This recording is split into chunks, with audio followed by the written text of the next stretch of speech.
que hay. Buenas noches con todos. Mi nombre es Dayan Moreira, soy el actual presidente del ACI UTM. Espero que se encuentren bien todos ustedes y vamos a empezar con el primer Congreso Nacional de Ingeniería Sísmica, criterios estructurales para diseño sismorresistente. Bueno, espero que sea de su agrado y que aprendan mucho esta noche. Sin más, bueno, empezaremos. En este caso, nuestro primer ponente va a ser el ingeniero Gabriel Pantoja. Él es especialista estructural. Su tema va a ser diseños sismorresistentes, estructuras de hormigón armado empleando herramientas de software de cálculo. Hasta el momento es especialista en diseños avanzados y cálculo estructural de Autodesk Revit, Autodesk Robot Structural Profesional Análisis, SAC 2000, ITAF, SAFE, entre otros. Bueno, es el gerente y coordinador de proyectos de Design Modeling DG, da bastantes capacitaciones a nivel nacional y es de nacionalidad venezolana. Bueno, sin más, yo creo que le damos paso al ingeniero Gabriel Pantoja para que continúe. Listo, Dayan, gracias por la... primero, agradecerles a la invitación de parte de Design Modeling DG y de parte de mi persona. Hemos hecho un convenio y por ahí, digamos, hemos tenido esta relación y agradecidos por la invitación, no solo de la Universidad Técnica de Manabí, sino también de la ACI, del capítulo de estudiantes de ACI de la UTM, lo cual nos un poco nos enorgullece en ese sentido, ya que la idea siempre es compartir los conocimientos. El día de hoy, más allá de que sea una clase teórica o una clase, digamos, de que vayan a creer que nos vamos a aburrir un poco, la idea es que vean la parte práctica desde el punto de vista sismo resistente, estructuras de hormigón armado, pero empleado utilizando herramientas de cálculo, los software de cálculo, y un poco entender esa parte teórica que ven muchas veces en el pregrado, en la carrera de ingeniería civil, resistencia de materiales, estructuras de hormigón, estructuras de acero, y vemos diagramas de corte, de momento, en qué momento, valga la redundancia, yo empleo estos conceptos, o en qué momento la parte teórica será una parte práctica. Creo que eso es el objetivo un poco, o lo que trataré el día de hoy. No sé si ya puedo compartir la pantalla, Daya, tú me indicas. Sí, un momentito, vamos a ver. Para yo comenzar. Vemos una vez culminada, pueden, si no me comenté, yo te estaba escuchando, pueden realizar las preguntas por el chat. Yo contesto rápido, yo leo rápido las preguntas del chat, o al final vamos a tener una ronda de preguntas y ahí sin ningún problema pueden hacer las preguntas que deseen, ¿ok? Entonces, comencemos. Un poco, bueno, esta fue la presentación y la introducción del día de hoy, ¿no? Pero vamos a ver varios programas de cálculo, pero la idea, el concepto es que, no, yo no les voy a vender los programas de cálculo, eso no tiene ningún sentido. Un poco vamos a ver la parte práctica, cómo utilizar estos programas de cálculo como una herramienta de diseño estructural con los criterios sismorresistentes, es decir, esos criterios sismorresistentes, cómo van de la mano, ¿ok? A estos programas de cálculo de una manera correcta, adecuada, y eso cómo lo llevamos a proyectos estructurales reales.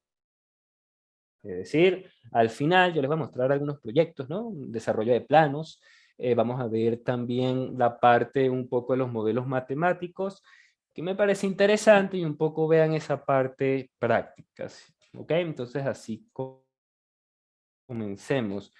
Rápidamente, no para aburrirlos ni hacerle venta, un poco para que conozcan, ¿no? Y se sitúen en contexto.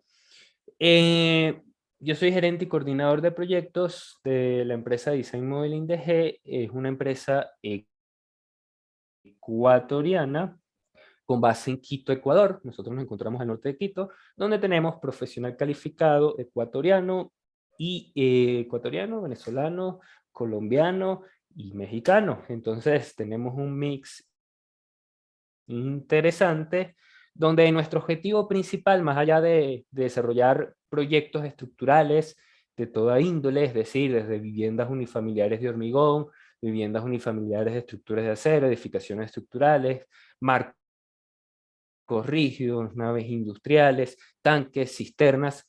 Nuestro objetivo siempre es, como tal, fundamentarnos en los criterios. Más allá de saber manejar 10, 15, 20 programas de cálculo, más allá de emplear la famosa metodología BIM, nosotros nos consideramos que somos pioneros en esta parte de la metodología BIM, pero más allá de todo esto, un poco lo que nos apasiona es la rama estructural y los conocimientos estructurales. Somos una empresa consultora de diseño estructural y como un apartado de el último año y medio, o un poco casi 2 años, por no decir un año y medio, nosotros realizamos capacitaciones y formaciones, ¿sí? Entonces tenemos estas dos ramas interesantes, un poco para que entren en contexto, ¿no? Y sepan un poco también de la empresa que represento. Entonces, Design Modeling DG, con base en Quito, Ecuador, somos una empresa ecuatoriana. Esta es mi presentación rápida, ya amablemente Dayan, yo un breve resumen, solo quisiera acotar algo.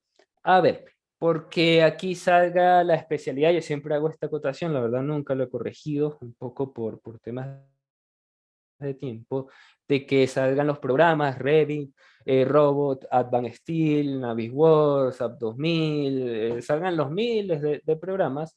Yo no considero que eso sea una carta de presentación.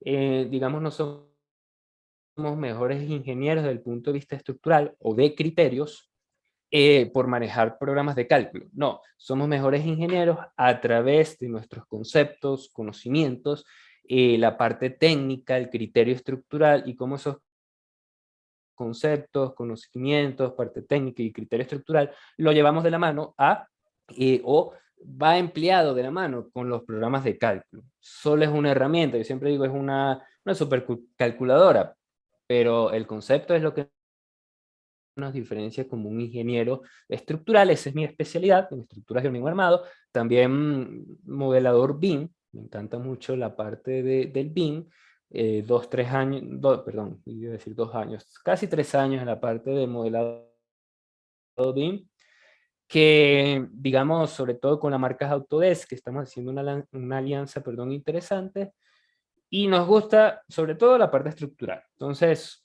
vuelvo y repito, un gusto ser su instructor durante los próximos 90 minutos, entre comillas, contando la ronda de preguntas.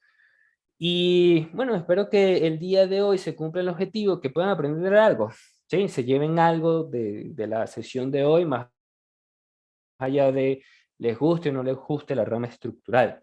Si están en la carrera de ingeniería civil, es muy probable que les guste la rama estructural. Entonces la duración de un poquito, no van a ser 90 minutos exactos, van a ser un poquito menos porque tenemos una ronda de preguntas. A ver, yo aparte al final, una ronda de preguntas, entonces para que ustedes hagan las preguntas que deseen.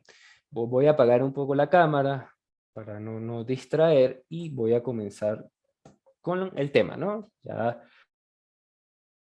no hablar tanto. Un poco la metodología de esta pequeña, no pequeña, de este interesante, corrijo el adjetivo, de esta interesante presentación, es estos temas que vamos a tratar. Un poco vamos a empezar con la verificación manuales en los proyectos estructurales. ¿Por qué es tan importante? ¿Sí? ¿Por qué es tan importante? Porque ¿cuál es el objetivo? Y me regreso a la primera lámina de la presentación, que el diseño sismo resistente de estructuras, empleando herramientas de software de cálculo, de estructuras nos vamos a enfocar en estructuras de hormigón armado, como bien comentaba Daya, un poco no coloqué estructuras de hormigón armado porque estaba sobrecargado la lámina, solo por esa razón, les soy sincero. La idea es, a ver, hoy en día, en la actualidad, muchas veces se da a entender que por manejar un programa de cálculo, es decir, porque yo le doy clic a un icono y dibujo una viga, dibujo una columna y le aplico una carga, eso ya nos hace ingenieros estructurales. Y no, estamos en lo incorrecto. En realidad, si eso creemos que nos hace ingenieros estructurales y desde el punto de vista sismoresistente, que es tan importante como tal, vamos a caer un poco en muchos errores, ¿no? Entonces, uno de los pasos importantes es poder verificar manualmente los conceptos y criterios que nosotros tenemos, criterios sismo resistentes, con los programas de cálculo, ¿sí? El detallado sismo resistente, refuerzo de acero, que es una fase importante, ¿sí? Me enfoqué en ítems interesantes del criterio sismo resistente. Es decir, aquí un poco cuando estaba preparando esta presentación tenía la disyuntiva cómo aplicaba, o sea, cómo confinaba el criterio sismo resistente. Entonces la idea acá, el día de hoy, digamos, yo no les voy a leer el código ACI ni la NEC de diseño sismo del peligro sísmico, sísmico, perdón, ecuatoriano, sino la idea es un poco, a ver, ¿cuál es el proceso para yo generar un criterio sismo resistente? Yo creo que sería el concepto de la mano de los programas de cálculo, ¿sí? Diseño de elementos de hormigón armado. ¿Cómo yo puedo diseñar un elemento hormigón armado con criterio sismo resistente de la mano del programa? ¿Cómo fusionamos este criterio estructural en la actualidad? Y un ejemplo de proyecto real, ¿ok? Entonces acá voy a colocar el cronómetro porque, si les soy sincero, después se me pasa la hora y yo empiezo a hablar. Entonces voy a colocar el cronómetro y vamos a comenzar. Esta es la metodología, un poco lo que vamos a ver, y comencemos con esta parte. Yo, esta presentación con gusto, después si lo llegan a desear, yo se lo comparto a Dayan y las personas interesadas que quieran ver la presentación o leer la presentación más a fondo, y la pueden tener consigo. Yo no tengo problema con eso. Entonces, verificaciones manuales en tus proyectos. Esto es una fuente de IMECA, la empresa IMECA, que tiene bastantes cosas interesantes. Ahí le dejo la fuente para que lean todo el artículo completo. Donde estamos, a ver, yo no les voy a leer textual toda la presentación porque un poco se va a hacer aburrido y siento que ustedes, si están acá, les interesaría un poco aprender, no solo leer lo que yo estoy acá en la diapositiva o mostrando en la diapositiva. Entonces, ¿qué pasa? Actualmente, lo más usual es emplear programas de cálculo estructural, ¿sí? Digamos, ya no es una opción, es una necesidad. ¿Por qué? Porque yo tengo que hacer yo tengo que hacer proyectos estructurales más eficientes. Desde el punto de vista de cálculo matemático, ¿sí? Y desde el punto de vista de tiempo. Entonces, con esto no quiero decir que si yo hago un proyecto de cálculo con criterio sismo resistente de manera manual, no lo puede hacer. Sí, sí lo pueden hacer. O sea, todo se puede hacer. Pero la única diferencia es la exactitud de esos cálculos a partir de los criterios sismo resistentes. Y el otro problema es el tiempo.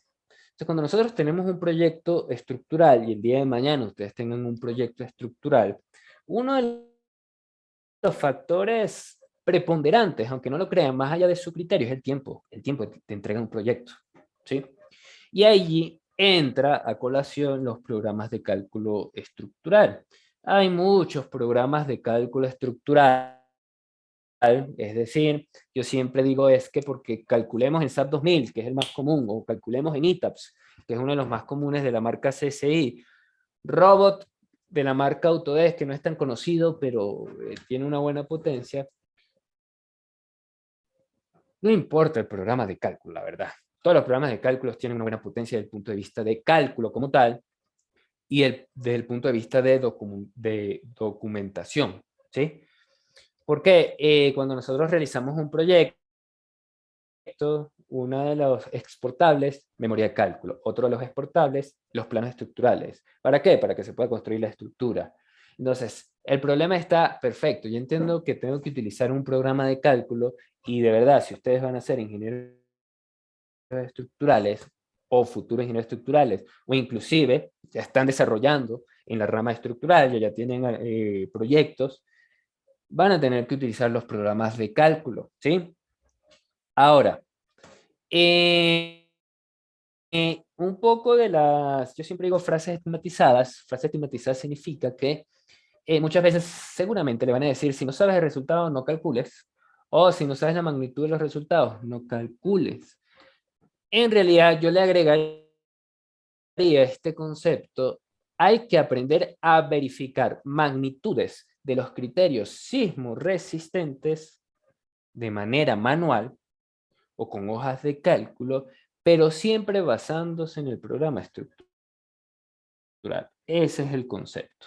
¿Por qué? Y aquí voy a voy a hacer acá y tomarme el atrevimiento y un poco explicarles qué pasa con un proyecto, ¿no? Desde el punto de vista sismo resistente. Entendamos lo siguiente, ¿no? Voy a hacer lo siguiente. Vamos a poner esto un poquito más grande para que no se vea tan feo. Entonces, ahorita voy a hacer un esquema de qué pasa cuando calculamos una estructura sismo resistente, ¿ok? Voy a tratar de hacerlo lo más estético posible, pero van a ver ahorita unos pequeños garabatos o esquemas, pero van a ser entendibles, se los prometo. Entonces acá, ¿qué pasa? Cuando nosotros tenemos una estructura, imagínense una edificación sencilla de 2 niveles. Una edificación sencilla de 2 niveles. ¿Ok? Me voy a excusar, por ejemplo, si ven un poco que las líneas no están quedando tan rectas, ¿no? Tengo justamente hoy un dolor de cabeza con el mouse con el cual estoy dibujando, entonces voy a tratar de hacerlo lo mejor posible. Imagínense que tenemos una estructura de 2 niveles, una estructura sencilla de 2 niveles, estoy haciendo un corte, ¿no? Este sería nivel 1, que tenemos acá, y este sería nivel 2, ¿sí? Digamos, este es el nivel 2, ¿ya? Una estructura común y corriente, puede ser una vivienda unifamiliar, estoy haciendo un porte, ¿ya? Recuerden que las estructuras están formadas por los elementos verticales, que son las columnas, y los elementos horizontales, que son las vigas, que no siempre significa que, que un elemento sea vertical es columna, y que un elemento, por ejemplo, un elemento vertical, repito, sea columna, no siempre, no del todo, depende del tipo de diseño que ya vamos a ver, ¿ok? Entonces, ¿qué pasa con estas estructuras? Nosotros queremos, o el requisito de un proyecto es, nosotros queremos construir una vivienda de 2 niveles. Ah, perfecto, con X área, no importa el área. Entonces, nuestra idea es, modelamos o delineamos, o dependiendo cómo vayan a calcular, pero realmente el primer paso, perdón, es que realizamos el modelo matemático, ¿ok? Que es básicamente, les muestro rápidamente acá, una pequeña estructura, que es básicamente, cuando yo digo modelo matemático, es que vamos a modelar la estructura, ya sea en cualquier programa, en esta ocasión arbitrariamente seleccioné ITAPS, entonces modelamos esta estructura, ¿ok? Cuando yo digo modelar la estructura o el modelo matemático de la estructura se confiere a el modelo de los elementos estructurales, ¿sí? Columnas, vigas, losas, muros, los elementos estructurales. Ese es el primer paso, ¿no? Aquí tenemos el primer paso, que es el modelo matemático, que lo voy a escribir acá para no un poco copar mi área de dibujo. Modelo matemático, ¿ya? Ese es el primer paso. Perfecto, tenemos el modelo matemático. Ahora, el siguiente paso es que nuestras estructuras, en cierto sentido, nosotros la tenemos que poner a prueba. Cuando yo digo poner a prueba, es que mi estructura debe ser diseñada ante ciertas solicitaciones. No es que yo modelo la estructura, y ese es uno de los errores, o uno de los errores más comunes que ocurre, es modela la estructura, sí, esto se ve bien bonito, bien estético, pero esto no significa nada. Porque yo modele una columna, una viga, un muro, porque aprenda a modelar la escalera, no significa nada. Los voy a desilusionar un poquito. Esto no los hace ingenieros estructurales, ¿sí? Esto no los hace ingenieros estructurales. Crear esto, que se vea bien bonito, en ETABS, SAP 2000, Robot, en cualquier programa de cálculo, no lo hacen ingenieros estructurales. Solo es un modelo matemático. ¿Qué empieza, o cuál es el siguiente paso donde ya nosotros un poco inferimos nuestro criterio sismo resistente? Es las solicitaciones. Tenemos que entender que nuestra estructura, en primer paso, o bueno, este sería el segundo paso, ¿no? Vamos a tener lo que se denomina solicitaciones gravitatorias, ¿sí? ¿Qué significa un poco las solicitaciones gravitatorias? Las solicitaciones gravitatorias se dan en condiciones de servicio. En las solicitaciones gravitatorias vamos a encontrar carga muerta, que la carga muerta de la estructura es lo que, como bien dice su nombre, ¿no? En español todo está siempre muy claro. Carga muerta es el peso muerto. Es el peso muerto en sentido gravitatorio. Se le llaman solicitaciones gravitatorias porque la carga, perdón, va en sentido de la gravedad. Y la carga muerta se va a tomar en cuenta como peso propio más sobrecarga permanente. ¿Qué significa peso propio? Es el peso de todos los elementos estructurales. O en otras palabras, todo lo que yo modele en el programa, en ETABS, es el peso propio. Es decir, columnas, vigas, vuelvo y repito todo, ¿no? Losas, muros. Todos estos elementos se catalogan como elementos estructurales. Estos elementos estructurales tienen una masa. Esa masa, en el sentido de la gravedad, genera un peso propio, ¿sí? Un peso propio. Entonces, aunque no lo crean, cuando yo modelo, ¿sí? Este modelo matemático en ETABS, lo estoy viendo ahorita y ya tengo una solicitación. Y esa solicitación es el peso propio. Es el peso del volumen por densidad de el hormigón armado, ¿sí? Entonces, ese peso propio es una de las cargas. Luego está la sobrecarga permanente, donde la sobrecarga permanente es todo lo contrario. Sigue siendo una carga muerta, pero es el peso de todo lo que no modelo en el programa. ¿Qué es lo que no modelo en el programa? Tabiquería, que viene siendo, por ejemplo, lo que comúnmente conocemos como las paredes, los bloques, ¿no? El mobiliario, las instalaciones mecánicas, eléctricas, sanitarias, ¿sí? Cualquier carga que no sea considerada estructural o como un aporte estructural, ¿sí?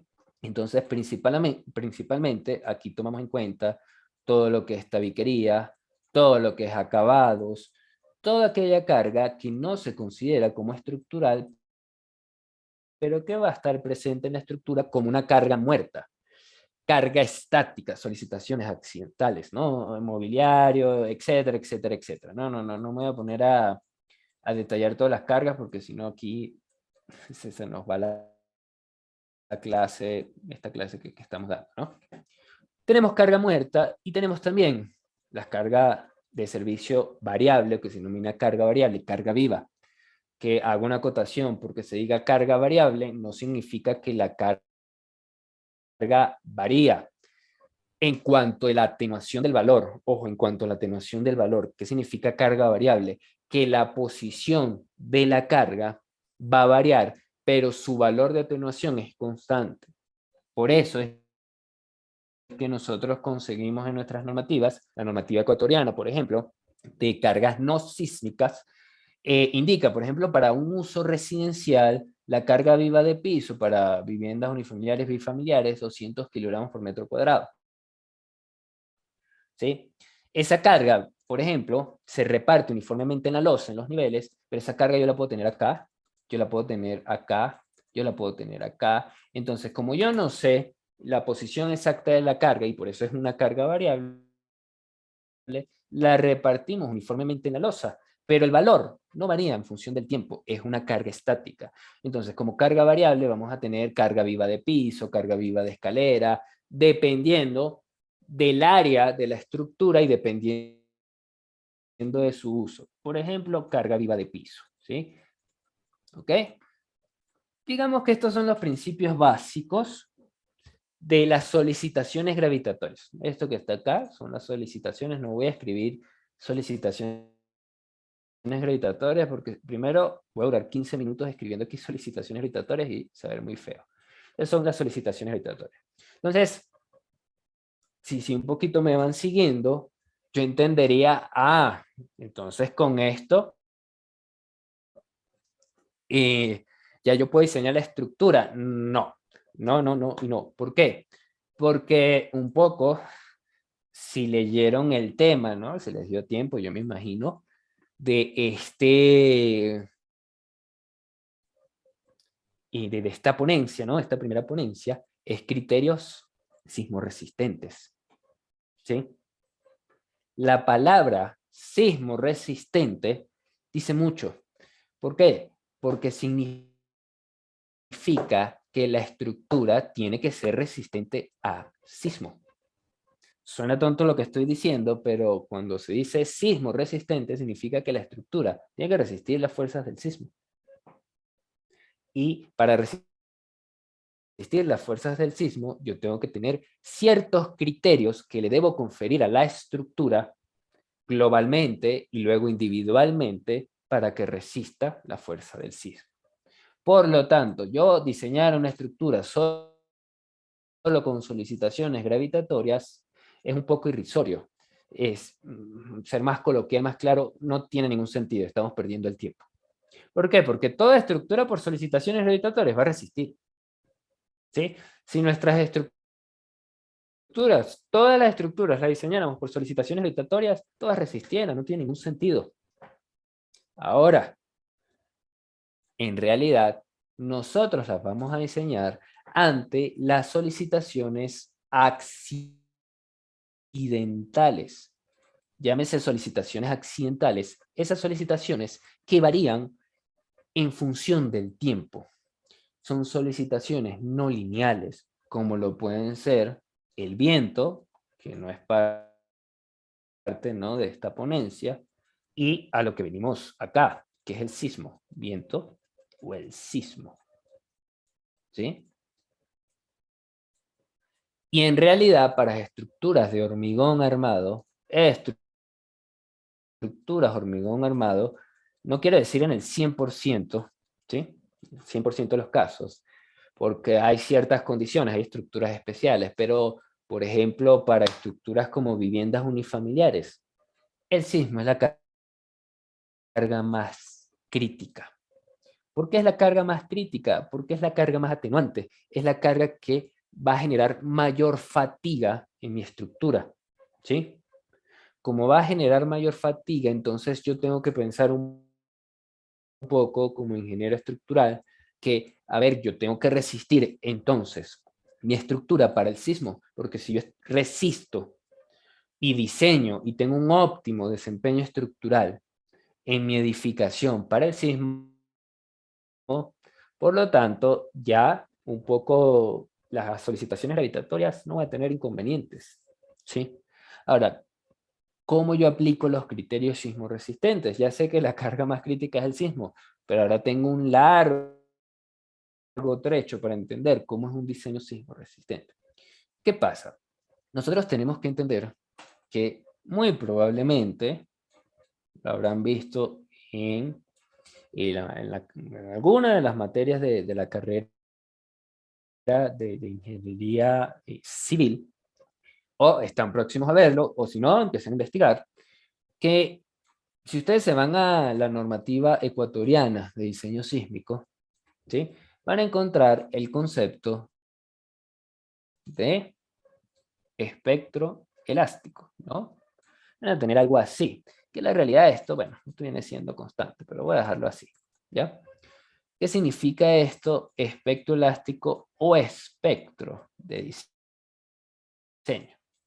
¿Qué pasa? Esta gráfica acá que yo estoy dibujando, ¿no?, en mi espectro de diseño, es una gráfica que representa o que nos va a ayudar a representar la fuerza del sismo, o mejor dicho, representar la amenaza sísmica, ¿sí?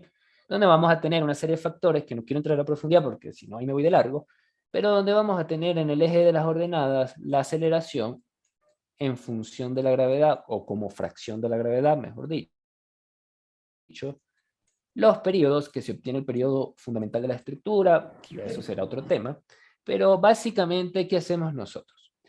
Nosotros conocemos a través de un análisis modal, que es conocer los periodos de vibración fundamentales de la estructura, donde buscamos que la estructura se comporte traslacionalmente y no rotacionalmente, y con el periodo fundamental, obtenemos una aceleración. Esto que está acá significa aceleración en función de la gravedad.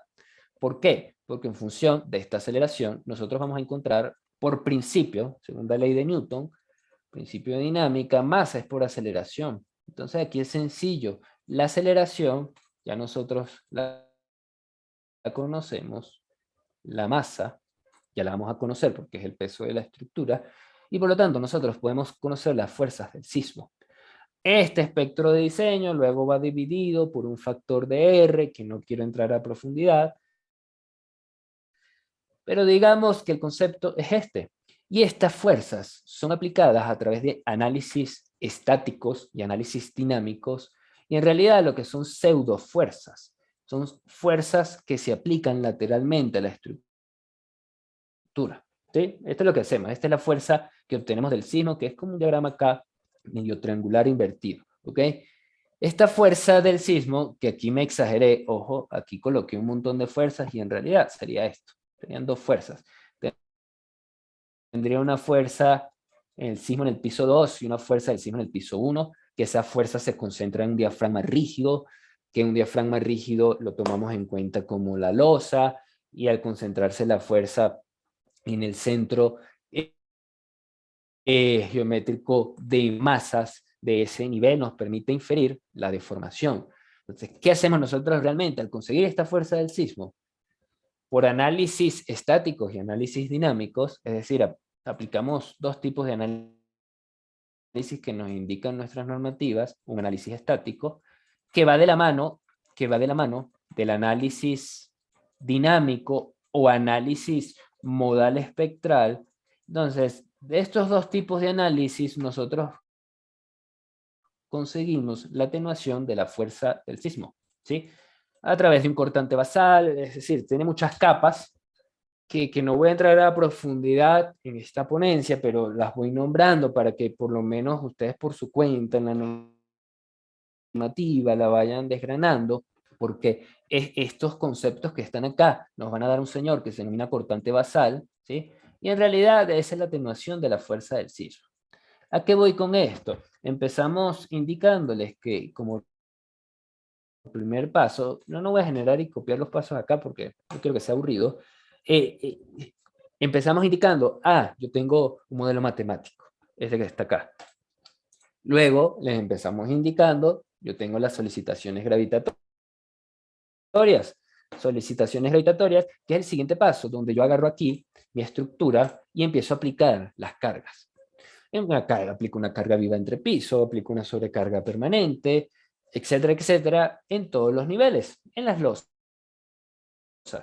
Luego que yo aplico las solicitaciones gravitatorias, vienen las solicitaciones accidentales, por ejemplo el sismo, y a través de un espectro de diseño, que luego espectro de diseño elástico que convertimos en espectro de diseño inelástico, acá lo que hacemos es verificar un espectro de respuesta con un factor de reducción y generamos esta representación de la amenaza sísmica. Con la representación de la amenaza sísmica, ¿qué hacemos? Lo convertimos en la fuerza del sismo, haciendo dos tipos de análisis, un análisis estático y un análisis dinámico. Esas cargas son aplicadas en la estructura, acá, ¿ok? Como cargas en función de la gravedad. Entonces, ese es el primer, digamos, la primera, pudiéramos decir la primera etapa, ¿no? Donde yo genero mi estructura, ¿sí? Aquí ya yo genero mi estructura, tomando en cuenta la fuerza del sismo. Luego, estas fuerzas, tanto solicitaciones gravitatorias como solicitaciones accidentales, estas fuerzas van a ser combinadas, ¿ok? A través de un concepto de las combinaciones de carga, ¿no? que ese concepto de combinaciones de carga, más que un concepto, lo que tomamos en cuenta son el diseño por estados límites últimos, ¿sí? O lo que pueden conocer, lo pueden encontrar en el código ACE como si no estoy mal, SLU y SLS, que es servicio, pero vamos a tener LU y vamos a tener estados límites de servicio. LU significa estados límites últimos y estados límites de servicio. ¿Cuál es la diferencia entre uno y el otro? Que en el primero vamos a tener combinaciones de condiciones de servicio, condiciones operativas. Es decir, analizamos la estructura por solicitaciones gravitatorias para encontrar, por ejemplo, combinar carga muerta más carga viva en las etapas de la construcción. Y estas combinaciones me permiten chequear temas de deflexiones, etcétera, etcétera. ¿Sí? Vibraciones, pero principalmente es deflexiones, la flecha. Y en estados límites últimos lo que hacemos es verificar los factores mayorados, y combinamos las cargas. Es decir, ¿por qué? Porque la fuerza del sismo no es que yo la separo con una fuerza de la condición gravitatoria. ¿Ok? El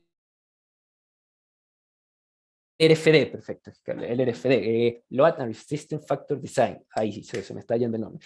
¿Qué es estados límites últimos de resistencia? Si lo hacemos como un poquito, ¿no? la traducción. ¿Sí? Gracias por el aporte, bueno, dice el usuario Scarlett. ¿Sí? ¿Qué pasa con estados límites últimos? Estos estados límites últimos, ¿para qué? ¿Qué pasa? Nosotros no es que diseñamos acá nuestra estructura con el sismo aparte y luego las solicitaciones gravitatorias aparte. No, porque ante un efecto sísmico, las solicitaciones gravitatorias están presentes. Las solicitaciones gravitatorias son lo que generan que mis fuerzas sean inerciales. Y hacer fuerzas inerciales, fuerza igual a masa por aceleración. Y ahí es donde proviene la fuerza del sismo. Si yo no tomo las solicitaciones gravitatorias o el peso de la estructura, un poco los más claros, no genero fuerza del sismo. Entonces, en esas solicitaciones gravitatorias, nosotros combinamos ante factores de mayoración. Por ejemplo, factores que vamos a encontrar 1.2 de la muerta más 1.6 de la viva, factores de mayoración. O combinar 0.9 de la muerta más el sismo, más sismo horizontal.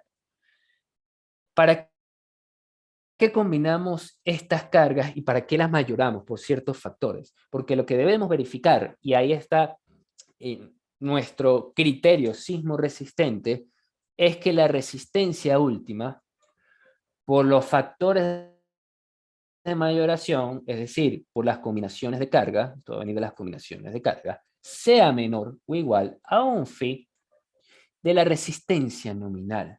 Y estos factores son factores de minoración que depende del tipo de diseño, ya sea diseño a flexión, ya sea diseño a flexión, flexocompresión, voy a colocar FC de flexocompresión, ya sea diseño a compresión, que en realidad muy poco hacemos diseño a compresión, siempre lo combinamos con flexocompresión, ya sea diseño a corte o ya sea diseño a torsión. Vamos a tener distintos factores. ¿Y qué hacemos con esta relación? ¿O para qué es esta relación? Esta relación es para verificar que los elementos estructurales que les mencioné al principio, y los voy a estar mencionando en lo que queda hasta el hartazgo, columnas, muros, losas, escaleras, etcétera, etcétera, etcétera, cumplan con esta relación. Si cumplen con esta relación como tal, significa que mi estructura va a ser capaz de soportar los esfuerzos internos que genera la fuerza sísmica. Y yo, para poder cumplir con esta relación, es donde viene el principio de los criterios sismoresistentes. Y aquí quiero ser bien claro. Ningún programa de cálculo les va a indicar, ¿no?, como tal, o los va a ayudar en esta parte. ¿En qué sentido? Los programas de cálculo solo les va a ayudar en la parte de los factores que se emplean, crear la fuerza del sismo, mostrarle resultados, pero el criterio sismo resistente de saber si una columna, una viga, una losa, un muro es capaz de resistir, eso no. Él solo le indica si cumple o no cumple. Pero ustedes tienen que ser capaces de entender si realmente por qué no cumple esa columna, por qué no cumple esa viga y cómo yo aplico criterios sismo resistentes. ¿Sí? Esa es un poquito la fase donde me estoy saltando varias etapas, me estoy saltando la limitación de derivas, me estoy saltando cómo configurar un óptimo análisis nodal, cómo compensar rigideces y masas, estoy saltando varios factores, pero quiero ir un poco al punto, que es la parte del criterio sismo resistente. ¿Sí? Entonces, ¿cómo entendemos que cuando yo acá selecciono este programa, ¿no?, aquí en ETABS, y corro el modelo, y yo corro el modelo, ¿sí? Mientras aquí, para no ir perdiendo el tiempo, me voy a la diapositiva. ¿Cómo entender que se aplica un correcto criterio sismo resistente? Y en pocas palabras, les voy a hacer un poco más claro, cómo no quedar un poco como un tonto cuando yo diseño la mano del programa y solo me quedo con los resultados. Si ustedes solo se quedan con los resultados que le indica el programa, si la columna es roja, si la columna es verde, si la columna es amarilla, si ustedes se quedan con eso, no están haciendo nada. Lo que los va a diferenciar ante un diseño sismo resistente empleando los programas de cálculo es el criterio. Criterios que provienen de distintas normativas, principalmente de los códigos americanos, ACI 318, que será muy común para ustedes, ACE 716 para generar las, bueno, aunque ya está actualizada inclusive, está hasta el 22, y el 318 ya va por la versión 19, la versión 19. Entonces, hay que entender un poco de dónde generan estos criterios sismo resistentes. Como digo, aquí la idea, yo no les voy a leer el código A6 porque si no sería un poquito aburrido y en realidad creo que no me alcanzaría el tiempo. Pero sí quiero generar la esencia. Cuando ustedes entienden estos criterios sismo resistentes, principalmente estos códigos americanos, y que estos códigos americanos luego pueden encontrar aquí en las normativas locales ecuatorianas, en la NEC de hormigón armado, la NEC HM principalmente, en la NEC de diseño sísmico, todas actualizadas, ¿no?, del 2015, y todas las distintas versiones de la NEC, que no lo voy a mencionar aquí porque si no se me va a pasar una y voy a perder aquí todo el tiempo. Entonces, estos criterios se basan en los códigos americanos y también en nuestras normativas locales. Y un poco lo que se hace es tropicalizar lo que nos indican los códigos, lo tropicalizamos en función de los requisitos donde se emplaza la estructura en el territorio ecuatoriano, que está catalogado como un territorio de alta amenaza sísmica, prácticamente todo el territorio ecuatoriano. No estoy descubriendo nada. Entonces, ¿qué pasa? Cuando nosotros, por ejemplo, yo hago un modelo acá y yo corro el modelo, lo que se denomina corro el modelo, que no me gusta mucho esa palabra, ¿no?, que muchas veces te dicen un proyecto, no, pero hazle una corrida rápida. Si está azul se queda, si está azul, perdón, está sobredimensionado. Si está verde, lo podemos pensar. Si está amarillo, estamos ahí. No, eso no es del todo cierto. Entonces, ¿cómo hago yo para entender? Por ejemplo, acá, que si yo voy a hacer el diseño de una columna, yo lo veo acá como con los ratios, ¿no? ¿Sí? Con las capacidades, demandas capacidades, que básicamente lo que esté en rojo está malo y lo que esté diferente a rojo está bien. Eso es muy básico. A ver, eso es ser muy simplista. Y la verdad es mucho más que solo ver colores. Se está muy acostumbrado al principio, cuando se calcula con los programas de cálculo, que solo ver colores y ya. Y la verdad, no, eso no es tener criterio sismo resistente. La verdad es la siguiente, que yo debo